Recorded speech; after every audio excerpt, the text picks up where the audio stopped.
Hi everyone, my name is Chioma Ojatu from the Life Journal, and today my topic is love is the greatest. How many people can boldly say that they love God? Most of us will probably say yes to that question, right?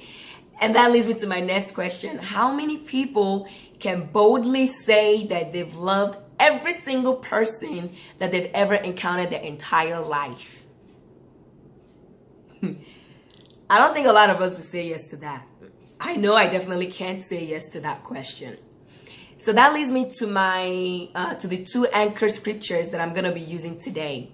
That's 1 Corinthians chapter 13 from verse 1 to 13 and Matthew chapter 22 from 37 to 40. So I'm going to ask this question, what is love? It's a question I really had to ask God.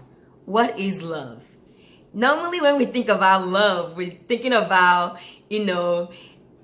describing how we feel towards something that we deeply like, oh my gosh, I love apples, or I love grapes, or mangoes, or I love soccer, or football, or basketball.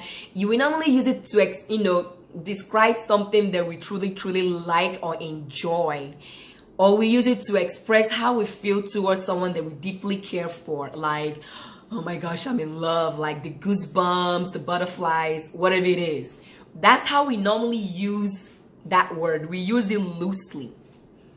The kind of love I'm talking about today is different from those. The love I'm going to talk about today is the love that comes from God.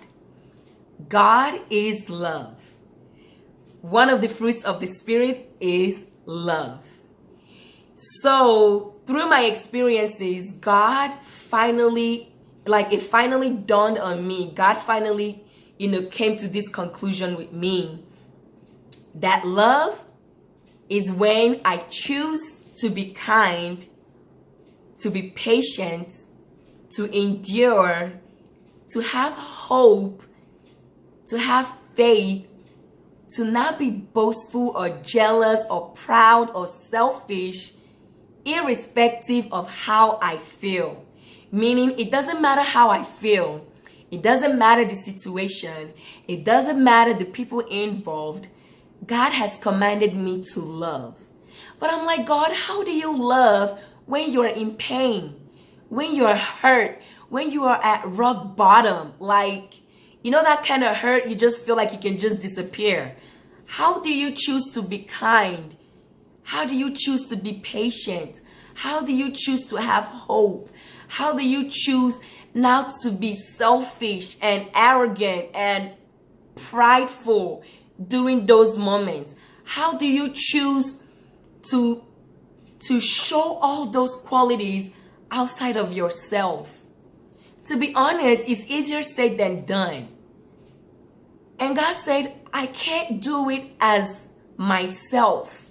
It's not by might, it's not by power, but by the Spirit of God. It is the Spirit of God that will help us show those qualities, because love is part of the fruits of the Spirit. He's the one that will help us to show love when it is impossible for us to show it.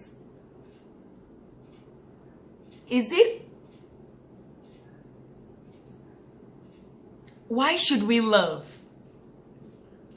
God has commanded us to love. In Matthew 22, Jesus said that there's only two commandments: to love God and to love man. How can you say you love God and you don't love the man that you see with your own eyes? Normally, one of the ways you show you love someone is to love what they love. God loves us so much that He came and died for us while we were yet sinners. When Jesus died, He was dying for me, even though it was 2019 years ago. He was dying because of me. He saw me in my sins and He died for me. And that's why God said that we should love our enemies. that we should pray for those that persecute us, that we should bless those who curse us. Because while we did not know God and we cursed him and hated him, he loved us so much that he came and died for us. It doesn't matter who you are. It doesn't matter how much you've accomplished. It doesn't matter if you can part the Red Sea or turn water into wine.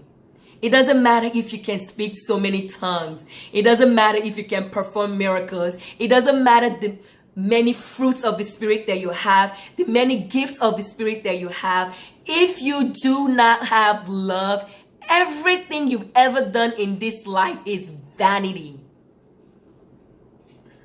Solomon said that his final conclusion is for us to fear God and to follow his commandments.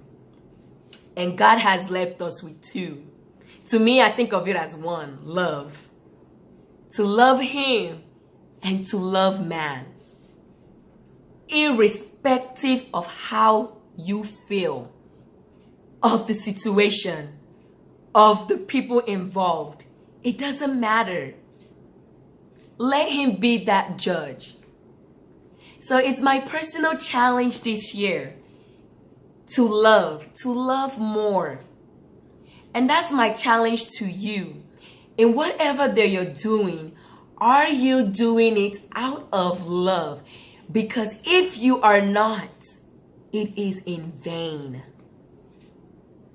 That's all I have for today. Thank you so much for listening to me and making me your delight once again.